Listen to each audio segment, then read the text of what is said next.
반도체공학과에 입학하게 된 21학번 홍상은입니다. 네, 안녕하세요. 저는 일반고에서 반수로 시스템 반도체공학과에 온 2학번 김다운입니다. 안녕하세요. 저는 일반고에서 현역으로 시스템 반도체공학과에 온 2학번 윤성영이라고 합니다. 안녕하세요.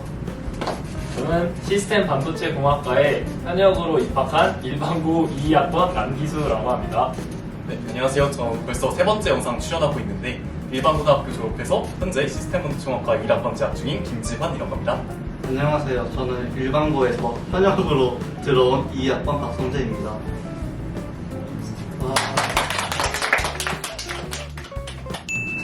자기반의 내신 공부법을 소개해주세요. 저는 단장화 방법을 많이 사용을 했는데요. 이제 단권화 방법은 다들 아실 텐데 단권화가 노트 한 권에 모든 내용을 정리하는 거잖아요. 저는 여기서 더 나아가서 A4 용지 한두 장에 그 시험 직전에 보고 들어가야 할 내용들을 다 정리하는 방법을 많이 사용했어요.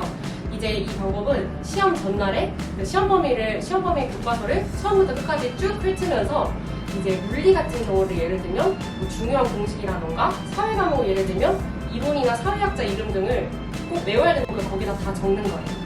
이렇게 해서 A4 용지 한두 장으로 만들어 놓으면은 시험 직전에 뭘 보고 들어가야 될지 막 헤매지 않아서 시간을 효율적으로 쓸 수도 있고 또 시험 범위를 한 번 다 훑을 수 있으니까 내가 뭘 모르는지 그리고 뭐가 중요한 부분인지 다시 한번 파악하게 돼서 이 방법이 좋아서 저는 대학 와서 지금까지도 잘 쓰고 있는 방법 중에 하나인 것 같습니다. 저는 꼭 친구들과 한 번씩 서로 퀴즈를 내주고 지역적인 부분까지도 다루는 연습을 했습니다.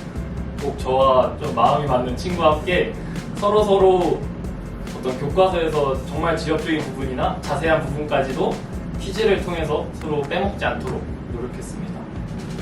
저도 약간 추가를 하자면 특히 이제 물리나 화학 같은 거에서 많이 사용했던 방법인데 사실 물리나 화학 공부하다 보면은 어려운 문제는 잘 틀리지 않아요. 근데 항상 틀리는 게 약간 지역적인 막 상대성 이런 거 되게 공부 안 하게 되다가 하나씩 틀리고 그러잖아요. 그래서 그런 부분에서 실수하지 않도록 뭔가 그 부분 지역적인 부분 공부를 되게 많이 했던 것 같아요. 물리, 화학과 같이 등급 따기 어려운 과목들은 어떤 방식으로 공부했나요? 사실 저 같은 경우는 그냥 반복을 되게 많이 했던 것 같고 문제를 정말 많이 풀어서 고등학교 때는 막 한 문제씩 막 3번씩 풀고 그렇게 공부했던 것 같아요. 저는 물리 잘하는 선배님 앞에서 할 말이 없습니다. 저 같은 경우에는 먼저 개념 정리를 했고요. 그래서 그 개념을 가지고 요점 정리를 하고 그 요점에 관한 문제를 풀어가지고 일단 그 개념에 대해서 완벽히 숙지를 했습니다. 그러고 나서부터 뭐 수능 특강이나 아니면 기출 문제를 풀면서 어려운 문제를 공부했던 기억이 있습니다.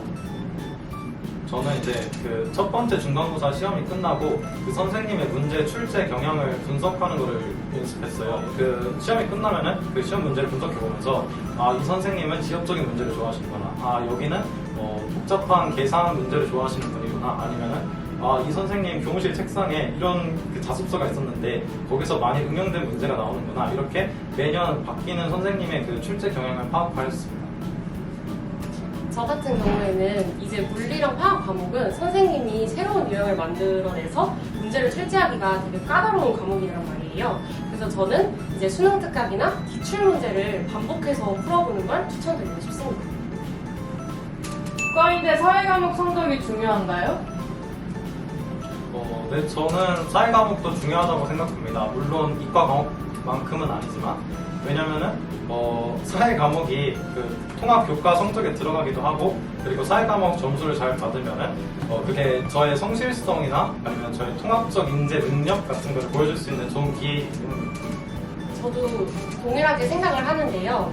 시스템 반도체 공학과 수시는 학생부 종합 전형만 있잖아요. 근데 학생부 종합 전형은 공부를 잘하는 학생만 뽑는 게 아니라 또 이 학생이 학교 생활에 얼마나 성실히 참여했는지 또 그 학생의 잠재성을 보는 전형이기 때문에 사회 과목 성적이 이과 성적에 비해서 낮더라도 이제 교과 세특 같은 데서 그 학생이 열심히 참여한 게 드러나면은 또 그게 학생부 종합 전형에서는 플러스 요인이 될 수 있거든요. 그래서 저도 똑같이 이과 과목만큼은 아니더라도 사회 과목도 열심히 해야 된다고 생각합니다. 사회 잘했나요? 저는 이과 과목보다 사회 과목을 잘하긴 했습니다. 데카르트. 이런 사회 과목이 안 중요할 리가 없죠. 사실 질문의 의도가 좀 드러나는 것 같긴 한데 버리고 싶다고 버릴 수 있는 과목이 아닙니다. 무조건 챙기셔야 되고 시간이 부족하다면 적어도 중간 이상은 가시길 바랍니다. 다음으로 제가 말하겠습니다. 물론 사회 과목이 다른 수학이나 과학 과목에 비해서 중요도가 떨어지는 건 사실이지만 이 사회라는 과목이 이 성실함의 척도를 보여줄 수 있는 과목이기 때문에 열심히 공부하는 게 중요하다고 생각합니다. 다음 거 하시죠. 아 이거 세상에 이래도 돼? 시험 기간 생활 패턴이나 루틴을 소개해 주실 수 있나요? 저는 시험 기간이 아주 짧기 때문에 할 말이 없습니다. 저는 주로 밤에 많이 공부를 했는데요. 제가 체질이 약간 올빼미형이라 그런지 남들 다 자는 시간에 집중이 더 잘 됐던 것 같아요.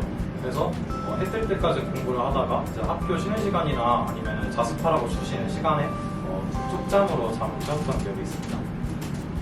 저도 이제 시험 기간에는 피곤하잖아요. 그러다 보니까 이제 아침하고 오후 시간에는 최대한 수업 듣고 자는 거를 많이 했던 것 같고요. 그 다음에 야자 시간을 많이 활용해서 저는 공부를 해보고 있습니다. 저 같은 경우는 먼저 학교에서는 그 해당 과목 시간에 해당 과목을 공부했습니다. 국어 시간에는 국어를 공부하고 과학 시간에는 그 해당 과학을 공부했고요. 끝나고 기숙사로 돌아오면은 저는 꼭 그 3시간의 법칙을 지켰습니다. 자는 시간에 꼭 3시간으로 맞추고 그 이상 자지 않고 전부 다 공부하는 시간으로 할애했고 근데 밥 먹고 1시간씩 꼭 자유 시간을 가졌던 것 같습니다. 머리를 좀 쉬는 시간으로서 가졌던 것 같습니다. 저는 이렇게 막 계획적으로 공부를 하진 않았고요. 그냥 하고 싶을 때 하고 안 하고 싶을 땐 안 하는 그런 성격이라서 그렇게 공부했던 것 같습니다. 기만인데요? 여기는 방금 저랑 분위기가 사뭇 다르고 저는 잡습니다. 내신과 모의고사를 어떻게 같이 준비하나요? 제가 먼저 말해볼게요. 내신 시험부터 3주 전부터를 저는 시험 기간이라고 생각을 했는데요. 그래서 시험 기간과 시험 기간 사이에 한 달 정도 텀이 있는데 그때 진짜 다른 정시 준비생들처럼 열심히 정시 공부를 하고 그리고 여름방학이랑 겨울방학을 최대한 잘 활용했던 것 같습니다. 저는 오히려 방학 기간에 모의고사를 최대한 준비했던 것 같아요. 왜냐하면 이제 수시를 준비하다 보면은 생활기록부라든지 이제 기타 활동들을 많이 해야 되는데 내신을 챙기고 활동하다 보면은 학기가 다 가게 되거든요. 그래서 최대한 내신 기간에 아까 말씀해 주신 것처럼 3주 동안 하고 그 외의 기간은 최대한 활동들 하고 방학 기간은 모의고사 공부를 하는 걸로 저는 그렇게 했습니다.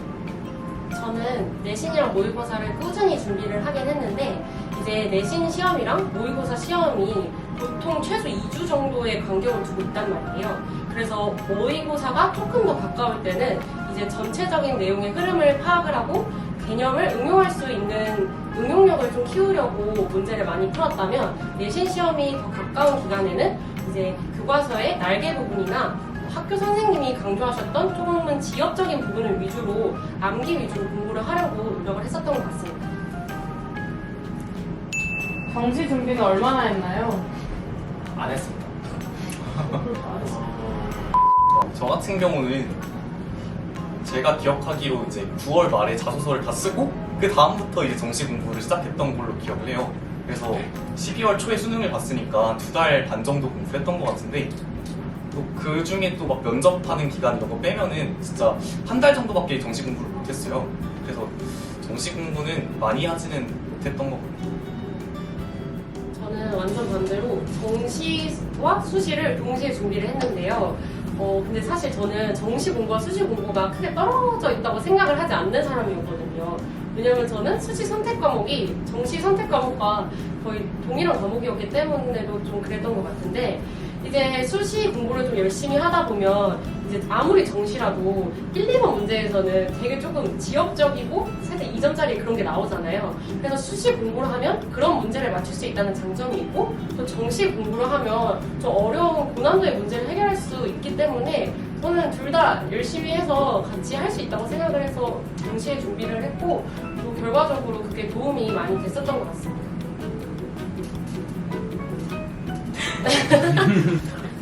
그럼 이제 6월이잖아요.